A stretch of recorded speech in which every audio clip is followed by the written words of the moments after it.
This is the Peter Greenwood Show. I am up here at the Edinburgh Fringe, and I have somebody from the show. Could you tell me your show title, please? Yes. And your name. The show is Becoming Dr. Ruth, and I'm Stephen Nachamie. I'm the director. How are you today, Stephen? Are you well? I'm doing very well. It's an exciting festival. It's full tilt. So what is Becoming Dr. Ruth? Tell us about it. So Becoming Dr. Ruth is a wonderful play about the life of world-renowned sex therapist Dr. Ruth K. Westheimer. And within the play, it takes place in 1997, and something has happened in her life where she is... Sorry, the coffee maker's letting us know it's there. An event has happened in her life where she's moving her apartment, and she's sort of in a mission to get out of the apartment, but she realizes that she now has company, being the audience, and you learn her story from being an orphan of the Holocaust at 10 years old, being sent on the kinder transport, to going from there to Israel, to Paris, to New York, and at 50 years old becoming a world-renowned sex therapist with her accent they referred to as Grandma Freud. But she really opened the world. She had began with a radio show where people would call in anonymously to ask advice on their sexual problems or questions, and without being lewd, she was direct and funny and warm, and gave them the information that they needed to have be educated and have a better sex life. So where did the story of the play begin? How did you decide you wanted to make a story about Dr. Ruth?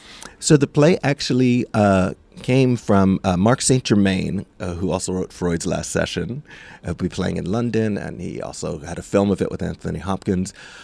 He had that play off Broadway. And Dr. Ruth really loved this play about Freud, and she would moderate talkbacks after. And the actor playing Freud said to her, "I think your story would make a great play." And she, of course, she'd written an autobiography. She didn't say yes right away. And she met with the playwright Mark St. Germain, who basically said, "I'll be very respectful, and if I write something you don't like, we won't do it." And she met him for Chinese food. She liked who he was, and he wrote the play, and based on materials and interviews with her.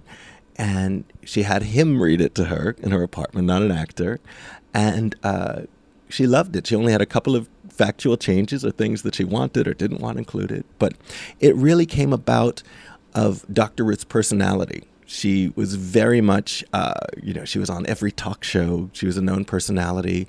And besides sex therapy, she also studied different ethnic groups and their histories, and was all about relationships, intergenerational grandchild relationships. But it came about of her love of theater and her love of this play, and it was just synchronicity, where the actor said, that she was interviewing, "It's time for your story to be told." And what's it been like bringing the show, or have you updated the show at all, is what I'm trying to say, since Dr. Ruth's days? Well, she passed 2 years ago at age 96. She was a friend. She knew my grandfather, my aunt, and my cousin, so she was sort of on the periphery of my life growing up, but we became friends working on this show.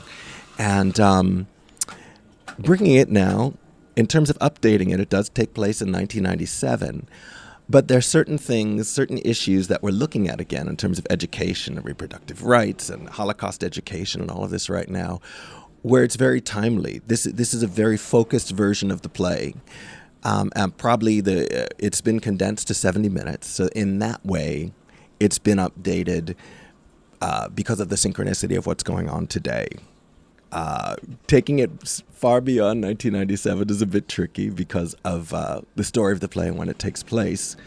But you'll see just how timely a lot of things are. And, she interviewed people that are still quite big celebrities, Cyndi Lauper and Jerry Seinfeld, Joan Rivers, which I believe people still know Joan Rivers. But they were all on her show in these candid interviews. So those mentions of David Letterman and Johnny Carson, and it's all very timely still. So it's been focused, not necessarily updated, but with the parallels of today, it's very timely. Which is very, I don't want to say strange, but when you think about it, everything that was happening in 1997 is kind of just happening again on a greater scale. Because Dr. Ruth's show, she wasn't, what was her time slot? She wasn't daytime, was she? Well, she began on the radio, at as a public affairs show. It began as 15 minutes in 1980, and it was on WYNY, and it really was only 15 minutes, I believe after 10 p.m., and so many people tuned in because it was a safe place. So she began on the radio, and all of a sudden her popularity extended it from 15 minutes to 2 hours. And then she was asked to do a TV show, and then another TV show, and then she became a celebrity personality known on, all of it. I'm sorry, did I veer from the question? Not at all. Okay. Because what I was trying to say is, in those days, we had, Jerry Springer was just approaching his height, Maury was approaching his height, and all the other daytime talk shows, which she wasn't really, but where do you think she fits in with those legends? Well, with those legends, what was unique about her is she was not about sensationalizing anything, whereas, more who's the parent, all of that. She was about giving warm, direct advice, and on her TV show, she wanted to keep the anonymity of it. So she would take questions that had been calls, and there would be actors then asking those questions so that the people asking them were never revealed. But she was she sort of got past the taboos of what was not being talked about. So sexual health, reproductive health, without saying all of this, she was just answering questions, but women's rights, intimacy, things that people kept in their heads as taboo, or that the world, had as taboo. And she was also very different because she was an educator. She had a sense of humor. She says a lesson taught with humor is a lesson remembered. So surprisingly, even looking back, there are a lot of things that reveal themselves about her. She was a big LGBTQ ally, especially during the AIDS crisis, because there was demonizing of gay and queer people at that time. And she said, this is a virus. This is not about demonizing. Here are the facts. Here's what you can do to protect yourself. And people were listening to her at this point because people really trusted her, and rightly so. She would always, Maury, and all of those people would come in with sort of their spiel of what they wanted to know, whereas she listened. Yeah. She listened. And she had several talk shows. She even had a talk show for teenagers called What's Up, Dr. Ruth? She had the group Anthrax on it. She wanted to know what was on people's minds and to help them, to educate and to connect. So how did you come around to casting the play? So casting the play, I met the actress Anne O'Sullivan, who was in development of the piece, and when it was originally done off-Broadway, before I was on board, she was brought in to cover, they had a TV star playing the role at the time off-Broadway. So she was asked to understudy. Mark St. Germain was a fan of her work, and she's quite a chameleon. But I met with her, and being that I knew Dr. Ruth personally and knew that life in the essence, I met with Annie, and we talked a little bit about it, and her spirit, her joie de vivre, her mischief, but also her caring about people. And she gets Dr. Ruth's accent, which has about 5 countries in it, quite well. But the choice really came because Annie has a great vulnerability. She has a great care for people and a great mischief, and all of those ingredients they're hard to find with Dr. Ruth. They're hard. It's Dr. Ruth used to say to me, "Is Annie resting? It's exhausting to be me for 70 minutes." And how did Anne and Dr. Ruth actually get along? Were they friends? They got along quite well. Dr. Ruth was a huge fan of Anne's performance, and they got along quite well.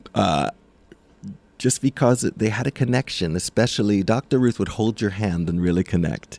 And she had a great love for honesty and the mischief of it. Dr. Ruth's children, well-known and renowned educators in their own right, Joel Westheimer, Miriam Westheimer, also came to see the play with Annie. And they said that she captured an essence and mannerisms, but also the heart of their mother. And their mother she was a German Jew, and she was very, she kept her feelings to herself.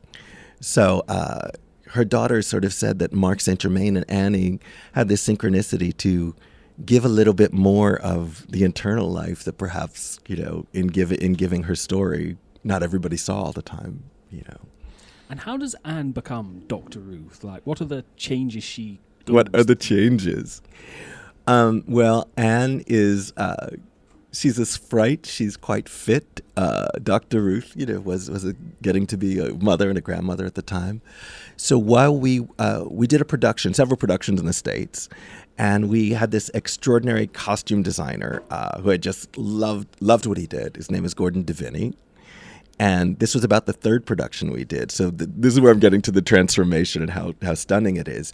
They had a 360-degree AI model. Ruth was still alive. So they had Ruth's body, and then they did Anne's body, 360 degrees, and they figured out where she needed a little bit of adjustment, or, the audience may not even recognize her because her body shape looks different.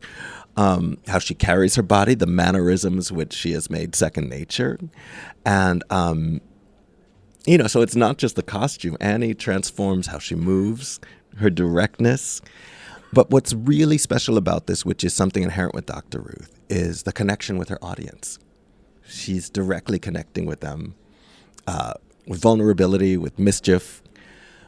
But she finds the essence of Dr. Ruth. So it's sort of her soul, her acting ability, her mannerisms, and this wonderful costume where a lot of times audience members don't know it's the same person. You mentioned her essence, like Anne becomes Dr. Ruth in the essence. Has there been something that Anne's done, but you've been like, how did you know Dr. Ruth did that? Like, you've just been like, that is Dr. Ruth standing in front of me. There are moments, every time Anne and I worked together, I got to spend a bit of time, I visited a lot with Dr. Ruth when we started this production, and especially when COVID reopened. And it was very interesting because the way that Anne really embraces or holds on to an audience and includes them is a lot of what Ruth would do. She would hold your hand. If you were having a conversation with her, she really would lock in with you. I mean, Ruth was I refer to as a battery jump of positive energy, spending time with her. And there are certain things that Anne has found along the way that keep getting deeper and deeper within that, where she really hooks on to an essence of a friend that I'd spent a lot of time with, and I think Ruth loved Annie's performance because there was a synchronicity of their joie de vivre, and I know I'm pronouncing that badly, but their sense of humor, and more, there's a synchronicity with Annie finding things that it's almost, she feels a synchronicity herself, she says, and she feels a great honor of taking on the role, but more and more every single time she becomes more Ruth and Ruth becomes more Anne. With Dr. Ruth not being with us anymore, how do you think she would take to the show being at the Fringe? Do you think she'd enjoy it? Dr. Ruth, I think, would really love it. It was very important to her to continue educating, to continue connecting, and she wanted the show to be taken far and wide. So it's really an honor. We also have the support and the blessing of her children, and it really was, they've been very supportive with this and given access to the Kinsey Institute and Dr. Ruth's archive, and just, I think she would have really loved it because, in her heyday and almost to the end of her life, she was traveling the world. There's a documentary about her life called Ask Dr. Ruth, which is, I think it's more widespread in the UK and the EU in some ways than in the US. But she loved touring all over the world because, and it's interesting here, different generations know her in different ways. I wear this T-shirt that says Sex Truth Becoming Dr. Ruth with her face on it. And at first I thought, why are these people looking at me quite odd? And then I went, oh, it's Dr. Ruth. So I'd get the smile from a certain generation. I get questions of who is this person? And a younger generation knows her from, I believe it was internationally syndicated. It was a PBS show called Between the Lions. Mm-hmm. Have you seen it? I'm familiar with it. Seen it. She was Dr. Wordheimer, giving therapy to letters on how they could be happier together. I think for a certain generation, particularly my generation, we became aware of a lot of people because they'd be referenced in things like The Simpsons. And Dr. Ruth came up a few times in The Simpsons. In The Simpsons, yes. So that's how we kind of learned about her over here. It's like, oh, interesting, okay. Well, along the way, Benny Hill had also played Dr. Ruth. Johnny Carson. On Saturday Night Live, Mary Gross played her as a regular character. Dr. Ruth was 4'7", so the actress Mary Gross, when they had Weekend Update, would be on her knees behind the table. Just a great joy and mischief. But she really became a part of pop culture. Yeah, especially as you mentioned with Johnny Carson and Letterman. Exactly. And I think what will resonate with, and it's resonated with several generations, several ages, is that you have this unexpected trailblazer who opened the world to talk about sex, to talk about intimacy, happiness, reproductive health, responsibility as a sexual partner, but also with a sense of joy.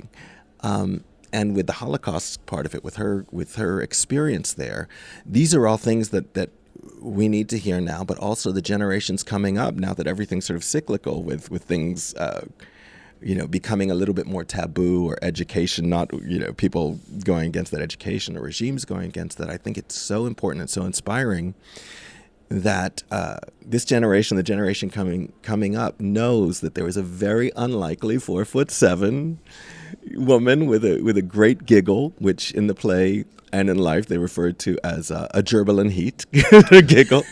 But there is a woman who had great joy and love, and was a trailblazer in everything that we have to educate and still, make sure is out there. Where can people find out more about you and the show online? And also, Dr. Ruth, are her shows on YouTube or anything? Dr. Ruth's show is on YouTube. I believe her YouTube channel, I think it's Ask Dr. Ruth or Dr. Ruth. And there are a number, and it goes for decades because it's some of her shows from the 80s. But also she continually was on talk shows. I think she was on the Today Show with Kathy Lee Gifford. And they were, she was there to talk about her book. And they said, how is your sex life? And she goes, I have sex all the time. I'm having it right now, except for your show. So they can find, now the question answered. On YouTube for her, if you Google, there's a trove. The Kinsey Institute, of sexual research, has her archive now. So if you search online, I believe there are about 80 to 100 of her shows that came from her own collection of them. We have a website. The title is a bit long, but if you look for Becoming Dr. Ruth UK, and perhaps my name, Stephen Nachamie, will come up as well. We have a website with information about the show, information about Dr. Ruth. We also have an Instagram for the show, Becoming Dr. Ruth UK, and a Facebook page, Becoming Dr. Ruth UK, if you search that as well.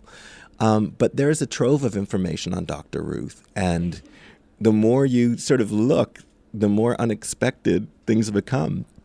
She absolutely loved being a celebrity as well, because it gave her a platform, but she also loved being in the limelight with artists that she loved. There are pictures of her with RuPaul. RuPaul's towering over her.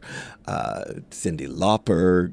There's a wonderful picture, if you find it, if you Google Billy Idol and Dr. Ruth. There was a benefit, I believe it was for AMFAR or for an AIDS research organization. And I think the motif had to do something with the risque side of being a doctor. And they asked her to wear a latex nurse's uniform, and at first she said no, and then she said yes. She would always take the leap and see what it was. And so if you Google, you will be surprised at every turn, and you will fall in love with this woman as well.